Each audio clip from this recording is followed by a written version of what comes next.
भगवान महात्मा बुद्ध का उपदेश। रात में ये तेल शरीर के इन 4 अंगों पर लगा लेना। आज के उपदेश को सुनकर आप अपने जीवन को सफल जीवन बना सकते हैं। और दोस्तों, इस जानकारी से पहले चलिए सुनते हैं भगवान महात्मा बुद्ध का एक उपदेश।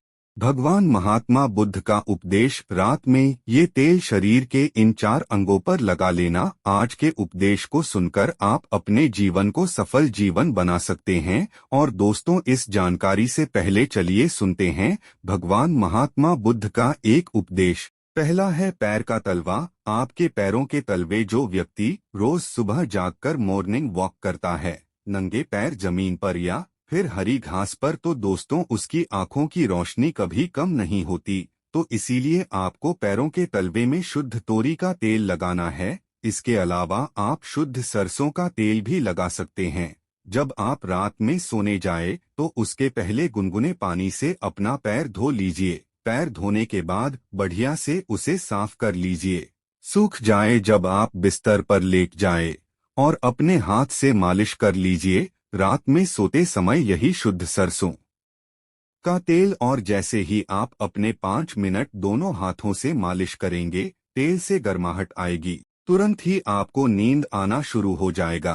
अगर आप नींद का टैबलेट लेते हैं, अगर आप डिप्रेशन में हैं, नींद नहीं आ रहा है, तो ये दूसरे दिन से ही बंद हो जाएगा। आपको नींद की टैबलेट की जरूरत ही नहीं पड़ेगी। आपका पागलपन दूर हो जाएगा।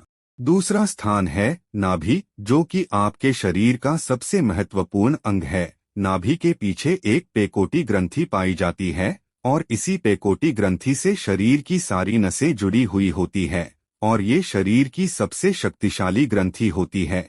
इसलिए नाभि में तेल लगाना चाहिए। आप देखते होंगे जब आपके घर में छोटा बच्चा होता है तो माताएं उस बच्चे की तेल से मालिश करती थी, लेकिन अब तो बच्चों को तेल लगाना ही बंद कर दिया।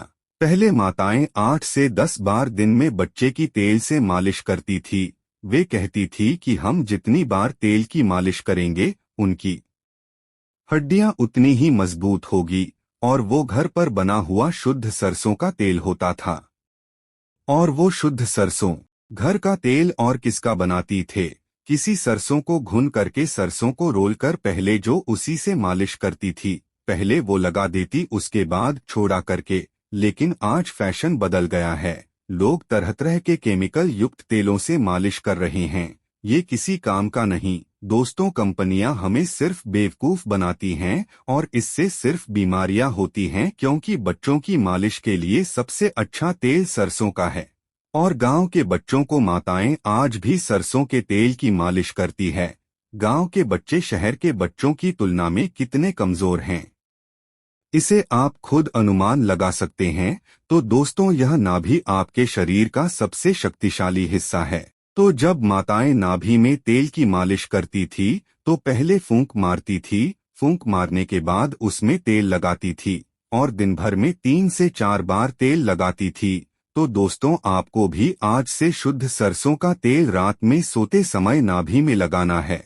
तीसरा है आपकी नाक। पैर का तलवा हो गया, नाभि हो गई। अब हम एक कदम आगे चलते हैं, वो है नाक, कान और आँख। तो दोस्तों, आपको नाक में क्या करना है? अगर आपको गाय का शुद्ध देसी घी मिल जाए तो घी की 1 बूंद दाईं नाक में और 1 बूंद बाईं नाक में, दोनों नाक में 1-1 बूंद डालनी है।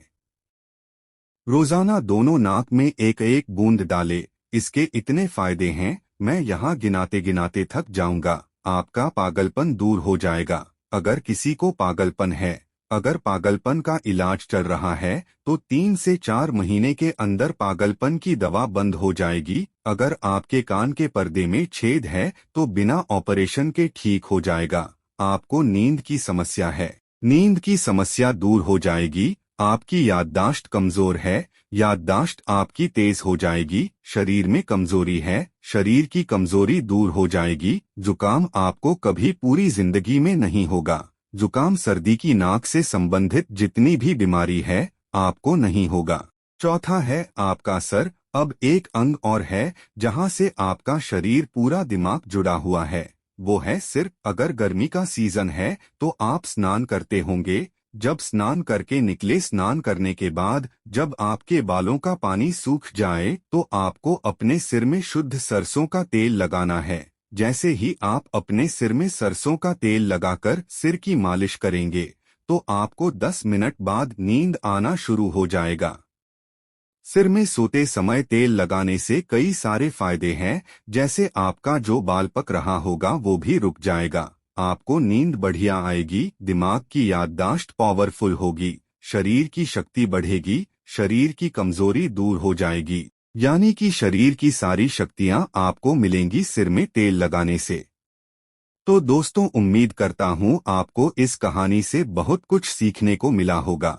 यह कहानी आपको कैसी लगी हमें कमेंट बॉक्स में कमेंट करके जरूर बताएं और साथ ही इस कहानी को अपने दोस्तों के साथ जरूर शेयर करें ताकि उन्हें भी इस कहानी से कुछ सीखने को मिल सके।